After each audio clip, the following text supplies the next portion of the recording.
Welcome everybody to the newest episode of the AB3 and Sammy Show. Yep, Sammy's finally back. Nobody can say she doesn't exist. And I definitely hope you've been enjoying her blog posts on our website, ab3andsammy.com.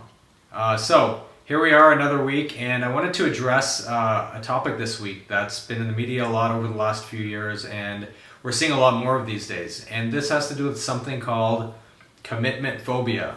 So some of you may have heard of this. It was featured on Oprah a while ago, and it became a very famous book, and actually a few books after that by the author Steve Carter and Julia Sokol.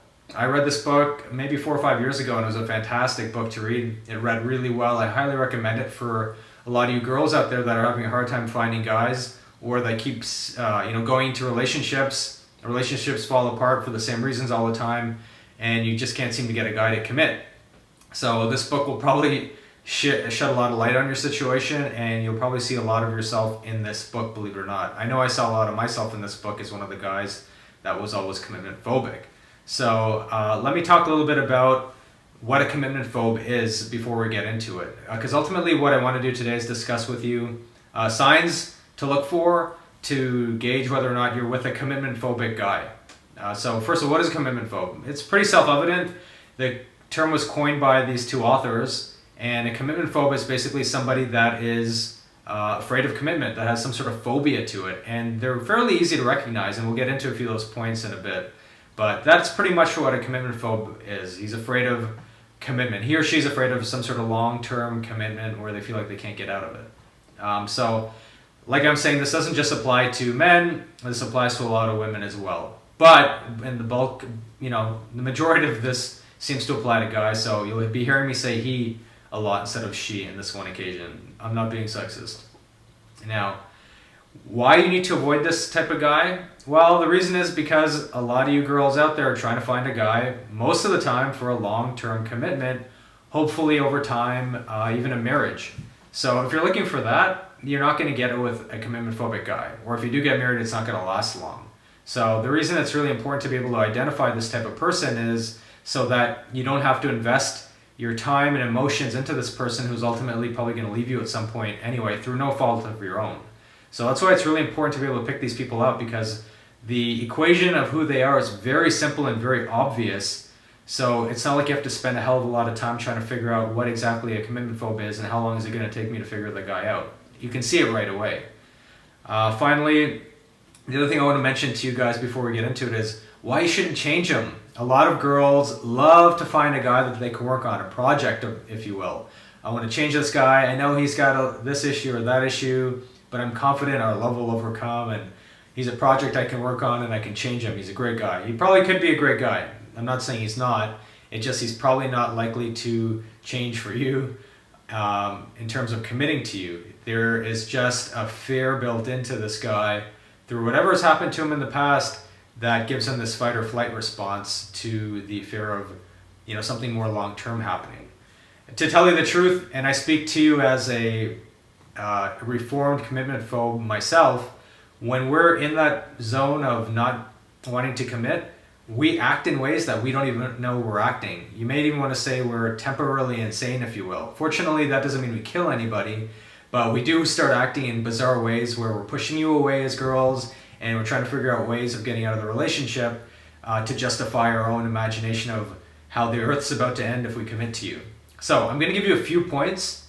I'm not going to go into a rehearsal of what the book's about, but I do want to give you a few of my own points about how to recognize a commitment phobe, because I can see them right away, especially when a lot of these girls we coach, they tell me about issues the guy has, and right away I'm seeing, okay, this guy's a straight up commitment phobe, run. So here are a couple points. Point one, a lot of things about the guy are very temporary in nature. So what does that mean? Well, let me give you a couple examples. One, he never owns anything. He rents a place. He doesn't buy one, even though he could totally buy one, even though he's been in the same city for 10 years and he has good income. He just seems to always have an excuse for never buying a piece of real estate or buying a home or apartment. So look for his home ownership issue. And that's not, a lot of people just simply don't own homes. I get that too. But that's just one thing to look for. How temporary also are the things he has. his car? Does he always lease cars? I've known commitment phobes that rent cars all the time. And notwithstanding the fact that they use the cars every day and rent them month in, month out, they're just so commitment phobic, they can't even sign up for a lease, much less financing or buying a car outright. So look for things like that. Look for things where they don't want to sign up for a long-term cell phone plan. I've known commitment phobes, and yes, we're in 2015, and I know commitment phobes that don't even have a cell phone. I'm not even making this up, and they're not old geezers or anything like that, or that are old school. They're in their 20s and 30s, but they don't want to have a cell phone, or if they do, it's one of these prepaid cell phones. Now just think about that for a minute, because prepaid cell phones these days are almost more expensive than just getting a phone from T-Mobile or what have you for the same price or cheaper.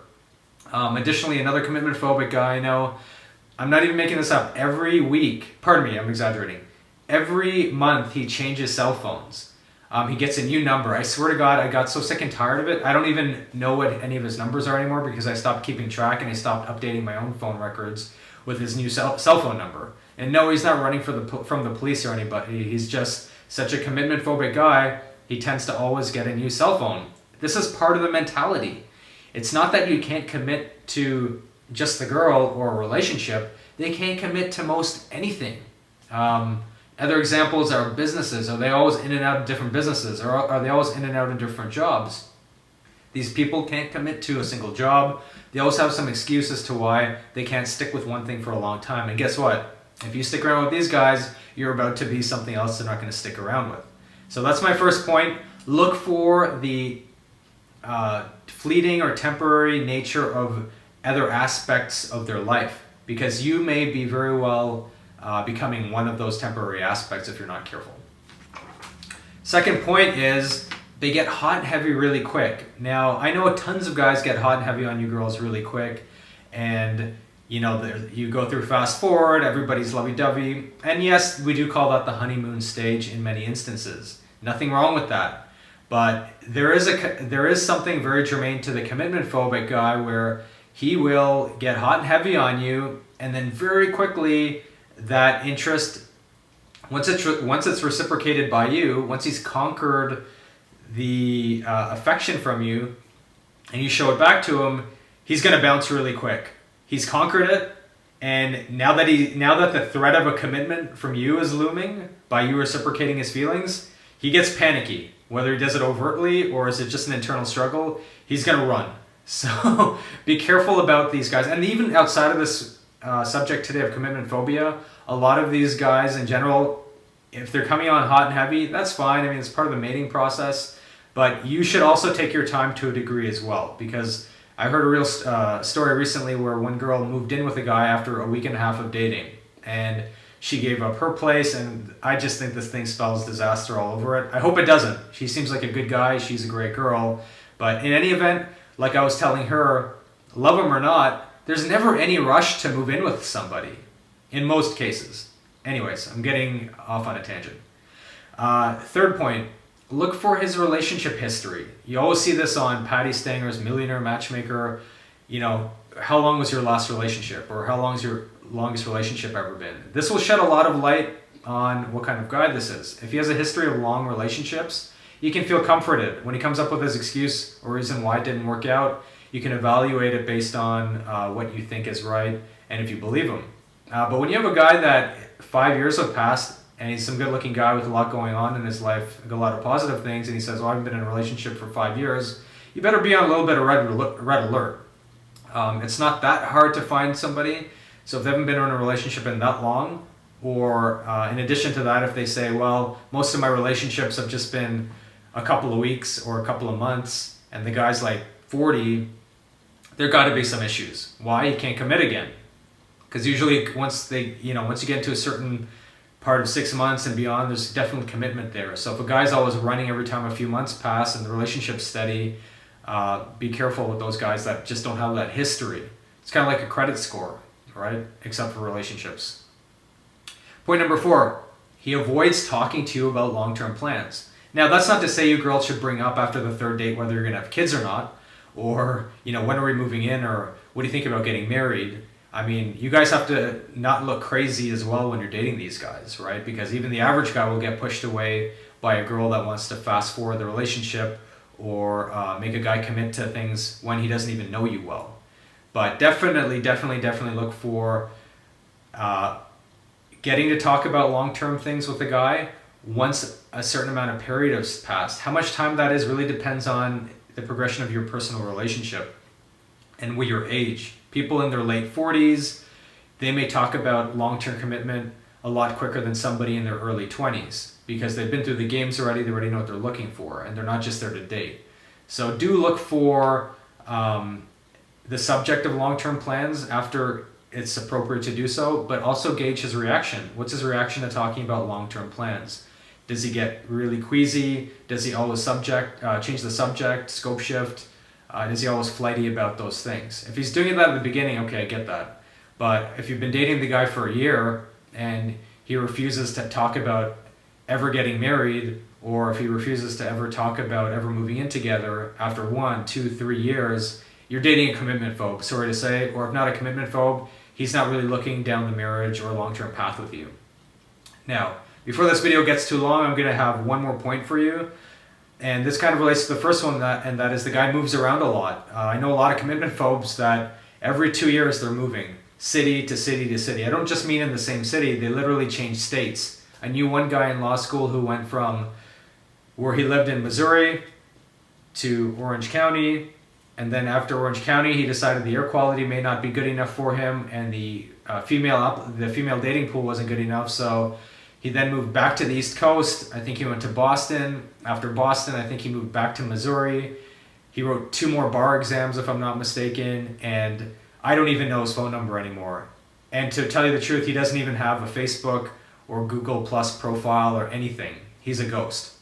And I'm sure he's still to this day gauging where he should live or shouldn't live, and if I'm not mistaken, he's in his early 40s at this point, and he's never had a long-term girlfriend. So, having said that, these are a number of excellent points you guys should keep your eyes open for.